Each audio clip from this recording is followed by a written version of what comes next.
kayak gitu sih? Kan aku nggak punya temen jadinya kalau kayak gitu. Ih, sedih. Apa? Iya aku tuh lagi sedih banget loh, soalnya aku kan main RP nih. Terus temen aku tuh mau deaktif akun, dia nggak mau main RP lagi karena dia tuh punya urusan lain gitu loh. Aku tuh jadi sedih nggak punya teman.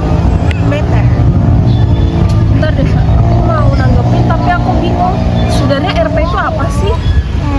Gimana ya jelasinnya? Nah, mungkin beberapa dari kalian itu udah tahu RP atau mungkin kalian tuh sering banget nih main di dunia RP. Tapi buat kalian yang nggak tahu apa itu RP, aku bakal ngasih tahu. Jadi RP itu adalah suatu permainan yang dimana kita memainkan suatu karakter, membentuk suatu karakter bahkan. Dan RP itu sendiri juga bisa kita mainkan di berbagai macam media. Salah satunya media sosial, form, atau bahkan di game-game online. Nggak jarang banget kita temukan itu. Nah, RP itu juga kayak mengembangkan sebuah cerita yang dimana kita mengembangkan skill bersosialisasi kita di dalam RP itu. Oh, oke. Aku sekarang paham, Kak. Tapi sebenarnya dalam RP itu ada nggak sih, Kak, dampaknya kayak dampak positif atau dampak negatifnya gitu? Ada loh. Nah, sebelum itu, ayo kita pindah tempat dulu. Ayo. Aduh. Kamu nggak apa-apa kok? Iya, nggak apa-apa, Kak. Aduh, lanjutin aja udah. Oke, aku bakal lanjutin ya. Jadi dampak positif dari RP itu ada banyak sih.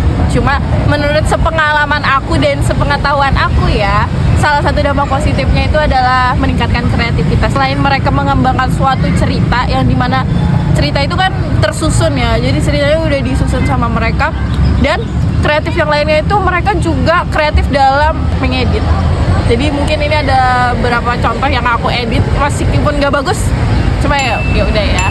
Jadi mereka tuh pinter-pinter banget ngeditnya, jadi banyak banget tema-temanya, bahkan model-modelnya kayak macem-macem banget sih. Terus yang kedua itu meningkatkan empati. Kok meningkatkan empati? Jadi sebenarnya karena kita memainkan suatu peran, kita menentukan suatu arah, jadi kita tuh kayak melihat sisi lainnya gitu loh dari diri kita, dari suatu sudut pandang yang lain. Terus ada meningkatkan kerjasama. Kerjasama itu karena kita memainkan RP itu dengan orang lain, jadi kita tuh harus selaras dengan orangnya itu, dengan partner kita tuh harus selaras juga. Nah, yang keempat itu ruang aman untuk berekspresi. Jadi anak-anak RP itu kayak merasa lebih nyaman untuk mengekspresikan diri mereka tuh di RP dibandingkan real life mereka. Nah, itu dampak positifnya. Selain dampak positif, mereka juga ada dampak negatifnya. Salah satu yang paling utamanya itu dan paling kelihatan adalah kecanduan. Jadi anak-anak RP yang banyak banget menghabiskan waktu di role player itu, mereka sampai lupa real life-nya. Jadi kayak banyak banget waktu yang terbuang. Terus yang kedua itu sulit membedakan antara karakter dan player, dimana anak-anak RP itu bisa membawa perasaan mereka yang seharusnya nggak mereka bawa di dunia RP, sehingga itu tuh menimbulkan kerusuhan atau perpecahan antar playernya. Nah, terus selanjutnya itu privasi, dimana anak-anak RP itu karena mereka merasa nyaman dengan RP itu sampai mereka tuh ngirim foto diri mereka di RP atau mengupload foto-foto mereka yang seharusnya itu tidak dilakukan juga. Tapi selain itu nggak seharusnya dilakukan, di RP itu juga ada akun-akun palsu atau akun-akun yang manipulatif. Terus yang terakhir itu ada terbebani secara emosional. Kenapa bisa disebutkan terbebani secara emosional? Jadi di RP itu mungkin beberapa playernya juga merasa kayak tuntutan nih, kayaknya aku harus balas chat ini deh, kayaknya aku harus ngupload ini deh, kayaknya aku harus ini deh. Jadi mereka kayak ngerasa pressure banget di RP seperti itu. Nah, jadi kesimpulannya adalah di RP sendiri selain ada dampak positifnya, yaitu mengembangkan komunikasi, mengembangkan kreativitas, membangun karakter atau sisi-sisi positif yang aku sudah sebutkan tadi, mereka juga ada dampak negatifnya. Jadi gimana kita sebagai pemain, sebagai pengguna itu harus bijak-bijak dalam memilah atau menyaring sebuah permainan, informasi, pokoknya segala macam. Sebenarnya ini nggak cuma di RP, tapi di hal-hal lainnya juga sebagaimana kita harus bijaknya. Gitu aja sih penjelasan dari aku. Mungkin cukup cukup, soalnya udah panas banget nih, aku mau pindah deh kayaknya. Oh oke, aku paham. Jadi kita harus benar-benar bijak ya dalam bermain RP itu. Benar banget, sama tadi yang kayak dikatain Bunga, kalau RP itu ada dampak negatif dan juga positifnya gitu. Terus aku nih punya fun fact tentang RP. Aku pernah jadi kepala sekolah di RP. Kepala apa? Kepala sekolah? Kepala sekolah? Iya. Tapi bentar-bentar, kepala sekolah.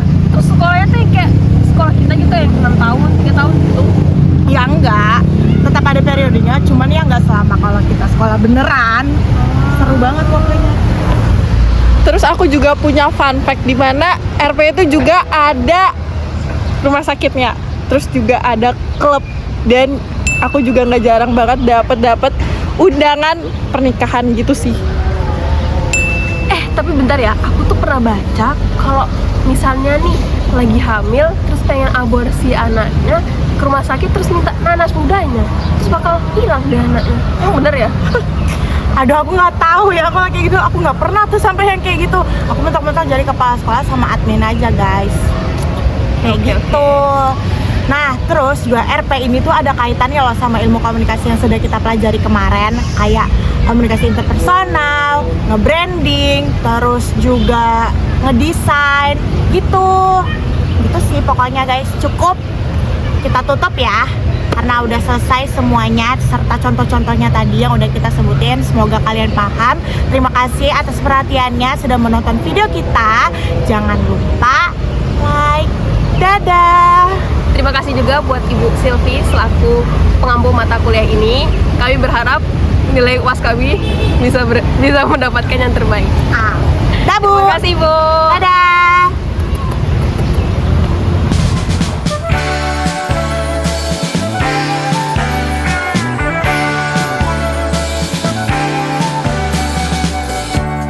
Lihat langit di atas selepas hujan reda, dan kau lihat